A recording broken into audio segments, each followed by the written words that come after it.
और प्रांजल ज्ञान गंगा में आप सभी का स्वागत है। हम संक्षिप्त महाभारत का पाठ कर रहे हैं, जिसमें कि वन पर्व चल रहा है। और ये जितनी भी कथाएं हैं वो सभी वन पर्व के अंतर्गत आ रही हैं। कल हमने जीवात्मा की नित्यता और पुण्य पाप कर्मों के शुभाशुभ परिणाम की कथा को पढ़ा था। आज हम इंद्रियों के असंयम से हानि और संयम से लाभ की ये कथा को पढ़ेंगे। तो चलिए, क्या हानियाँ हैं, क्या लाभ हैं इंद्रियों के, इस कथा के माध्यम से हम जानेंगे। ब्राह्मण ने प्रश्न किया, धर्मात्मन, इंद्रियां कौन कौन हैं? उनका निग्रह किस प्रकार करना चाहिए? निग्रह का फल क्या है और उस फल की प्राप्ति किस प्रकार होती है? धर्मव्याध बोला, इंद्रियों द्वारा किसी किसी विषय का ज्ञान प्राप्त करने के लिए सबसे पहले मनुष्य का मन प्रवृत्त होता है। उसको जान लेने पर मन का उसके प्रति राग या द्वेष हो जाता है। जिसमें राग होता है उसके लिए मनुष्य प्रयत्न करता है, उसे पाने के लिए फिर बड़े बड़े कार्यों का आरंभ करता है और प्राप्त होने पर अपने अविष्ट विषयों का बारंबार सेवन करता है। और अधिक सेवन से उसमें राग उत्पन्न होता है, उसके निमित्त दूसरों के साथ द्वेष हो जाता है, फिर लोभ और मोह बढ़ते हैं। इस प्रकार लोभ से आक्रांत और राग द्वेष से पीड़ित होकर मनुष्य की बुद्धि धर्म में नहीं लगती है। अगर वह धर्म करता भी है तो कोरा बहाना मात्र होता है, उसकी ओट में स्वार्थ छिपा रहता है। ब्याज से धर्माचरण करने वाला मनुष्य वास्तव में अर्थ चाहता है और धर्म के ब्याज से जब अर्थ की सिद्धि होने लगती है तो वह उसी में रम जाता है। फिर उस धन से उसके हृदय में पाप करने की इच्छा जागृत होती है। जब उसके मित्र और विद्वान पुरुष उसे उस कर्म से रोकते हैं तो उसके समर्थन में वह अशास्त्रीय उत्तर देते हुए भी उसे वेद प्रतिपादित बताता है। राग रूपी दोष के कारण उसके द्वारा 3 प्रकार के अधर्म होने लगते हैं। वह मन से पाप का चिंतन करता है, वाणी से पाप की ही बात बोलता है और क्रिया द्वारा ही पाप का ही आचरण करता है। अधर्म में लग जाने पर उसके अच्छे गुण नष्ट हो जाते हैं। अपने जैसे स्वभाव वाले पापियों से उसकी मित्रता बढ़ती है। उस पाप से इस लोक में तो दुख होता ही है, परलोक में भी उसे बड़ी दुर्गति भोगनी पड़ती है। इस प्रकार मनुष्य जैसे पापात्मा होता है, वह बात बताई गई। अब धर्म की प्राप्ति कैसे होती है, इसको सुनो। किसमें सुख है और किसमें दुख, इसके विवेचन में जो कुशल है वह अपनी तीक्ष्ण बुद्धि से विषय संबंधी दोषों को पहले ही समझ लेता है। इससे वह साधु महात्माओं का संग करने लगता है। साधु संग से उसकी बुद्धि धर्म में प्रवृत्त हो जाती है। विप्रवर पंचभूतों से बना हुआ यह संपूर्ण चराचर जगत ब्रह्म स्वरूप है। ब्रह्म से उत्कृष्ट कोई पद नहीं है। 5 भूत ये हैं, आकाश, वायु, अग्नि, जल और पृथ्वी। शब्द, स्पर्श, रूप, रस और गंध, ये क्रमशः इनके विशेष गुण हैं। 5 भूतों के अतिरिक्त छठा तत्व है चेतना, इसको मन कहते हैं। 7वां तत्व है बुद्धि और 8वां है अहंकार। इनके सिवा 5 ज्ञानेंद्रियां, जीवात्मा और सत्व, रज, तम सब मिलकर 17 तत्वों का यह समूह व्यक्त मूल प्रकृति का कार्य कहलाता है। 5 ज्ञानेंद्रियों के तथा मन और बुद्धि के जो व्यक्त और अव्यक्त विषय हैं, उनको सम्मिलित करने से यह समूह 24 तत्वों का माना जाता है। यह व्यक्त और अव्यक्त दोनों ही प्रकार तथा भोग रूप है। पृथ्वी के 5 गुण हैं, शब्द, स्पर्श, रूप, रस और गंध। इनमें गंध को छोड़कर शेष 4 गुण जल के भी हैं। तेज के 3 गुण हैं, शब्द, स्पर्श और रूप।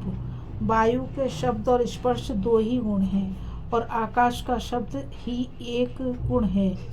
ये 5 भूत एक दूसरे के बिना नहीं रह सकते, एक ही भाव को प्राप्त होकर ही स्थूल रूप में प्रकाशित होते हैं।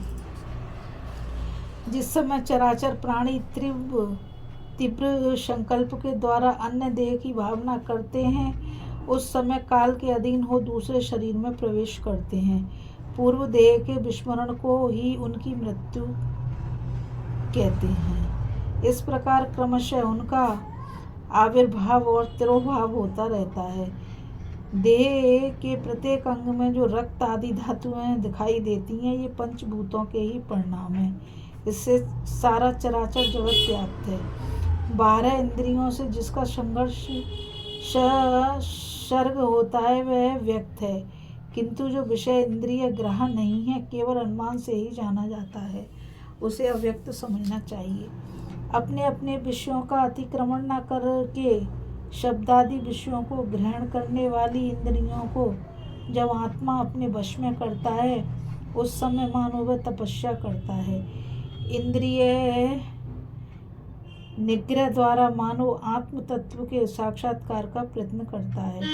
इससे आत्मदृष्टि प्राप्त हो जाने के कारण वह संपूर्ण लोकों में अपने को व्याप्त और अपने में संपूर्ण लोकों को स्थित देखता है।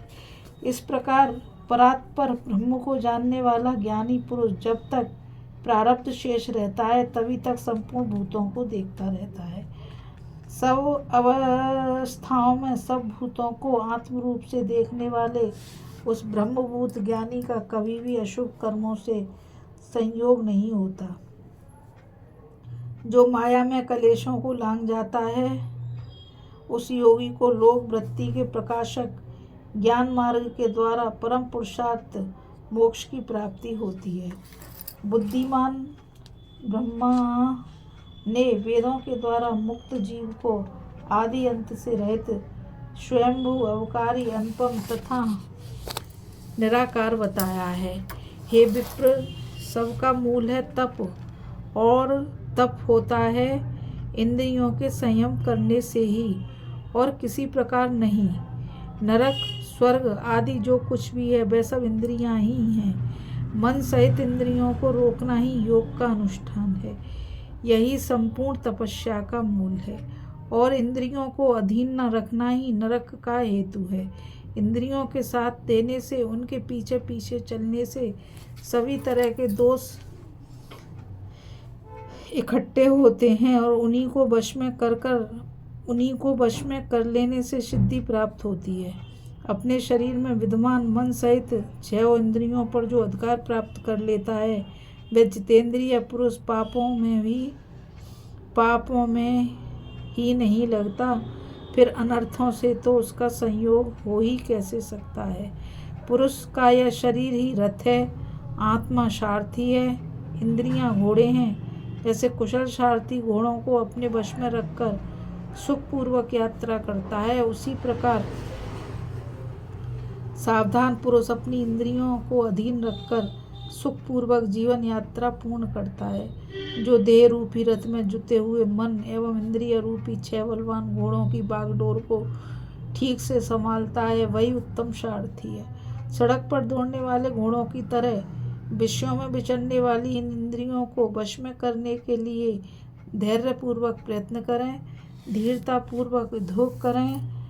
धीरतापूर्वक उद्योग करने वाले को अवश्य ही उन पर विजय प्राप्त होती है। विषयों की ओर जाने वाली इंद्रियों के पीछे यदि मन को भी लगा दिया जाए, तो वह बुद्धि को उसी भांति हर लेता है, जैसे नदी की मैदान में चलती हुई नाव को वायु का झोंका डुबो देता है। इन 6 इंद्रियों के विषय में अज्ञानी पुरुष मोहवश सुख की भावना करते हैं, फल की सिद्धि मानते हैं, परंतु जो उनके दोषों का अनुसंधान करने वाला वीतराग पुरुष है, वह उनका निग्रह करके ध्यान का आनंद उठाता है।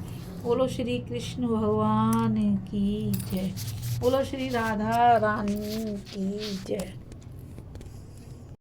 अभी हम कथा में इंद्रियों के असंयम से हानि और संयम से लाभ के कथा को पढ़ रहे थे।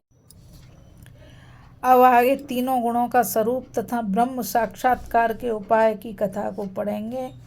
तो इस कथा में बस इतना ही। मुझ गीता रावत को आज्ञा दीजिए। कल फिर मिलेंगे एक नई कथा के साथ। राधे राधे, नमस्कार, जय श्री कृष्णा। और मैं आप सभी से यही कहना चाहूँगी कि इस चैनल को ज़्यादा से ज़्यादा लाइक करिए, शेयर करिए, सब्सक्राइब करिए, ताकि यह अमूल्य ज्ञान अधिक से अधिक लोगों तक पहुँच सके। नमस्कार।